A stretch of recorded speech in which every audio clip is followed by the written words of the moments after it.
देश की महिलाओं को लेकर अब तक की सबसे अच्छी खबर सामने आई है। सालों से जो बात चिंता का विषय थी, उस पर अब ब्रेक लग गया है, क्योंकि पहली बार पुरुषों की तुलना में महिलाओं की संख्या ज्यादा हो गई है।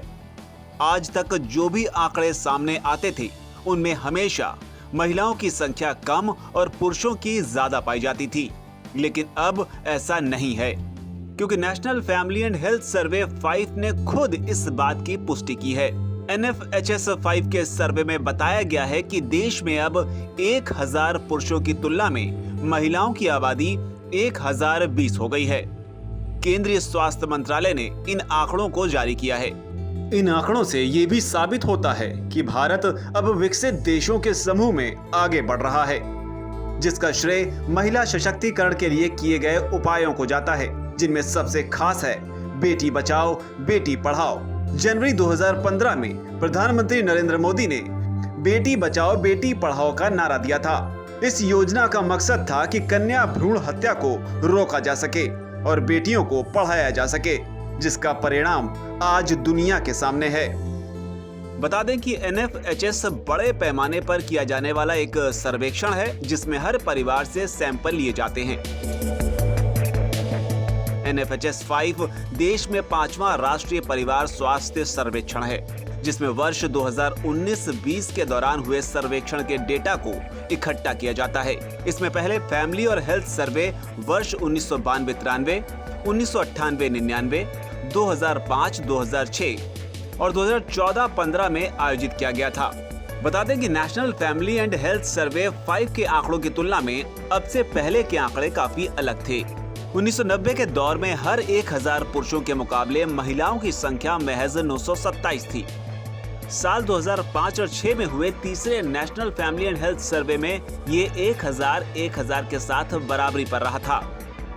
इसके बाद 2015-16 के चौथे सर्वे में इन आंकड़ों में फिर से गिरावट आ गई।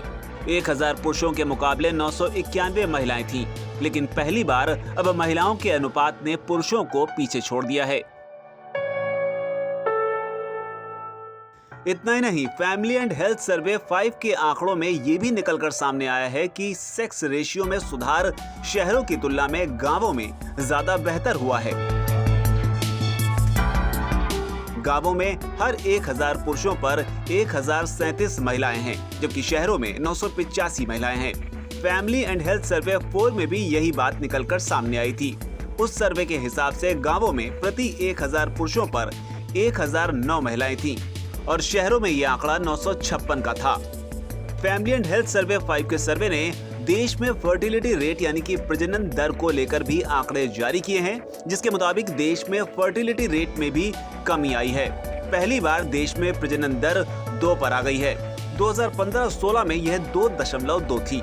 खास बात यह है कि 2.1 की प्रजनन दर को रिप्लेसमेंट मार्क माना जाता है, यानी 2.1 की प्रजनन दर पर आबादी की वृद्धि स्थिर बनी रहती है। इससे नीचे प्रजनन दर आबादी की वृद्धि दर धीमी होने का संकेत है। सर्वे में एक और बड़ी बात निकलकर सामने आई है।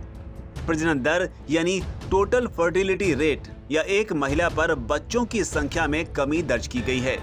सर्वे के अनुसार औसतन एक महिला के अब केवल 2 बच्चे हैं, जो अंतर्राष्ट्रीय स्तर के मानकों से भी कम है। माना जाता है कि भारत आबादी के मामले में पीक पर पहुंच चुका है। हालांकि इसकी पुष्टि तो नई जनगणना के बाद ही हो पाएगी। बता दें कि national family and health survey 5 का सर्वे 2 चरणों में 2019 और 2021 में किया गया। देश के 707 जिलों के करीब 6 लाख घरों में ये सर्वे किया गया। दूसरे चरण का सर्वे अरुणाचल प्रदेश, चंडीगढ़, छत्तीसगढ़, हरियाणा, झारखंड, मध्य प्रदेश, दिल्ली, ओडिशा, पुडुचेरी, पंजाब, राजस्थान, तमिलनाडु, उत्तर प्रदेश और उत्तराखंड जैसे राज्यों और केंद्र शासित प्रदेशों में किया गया।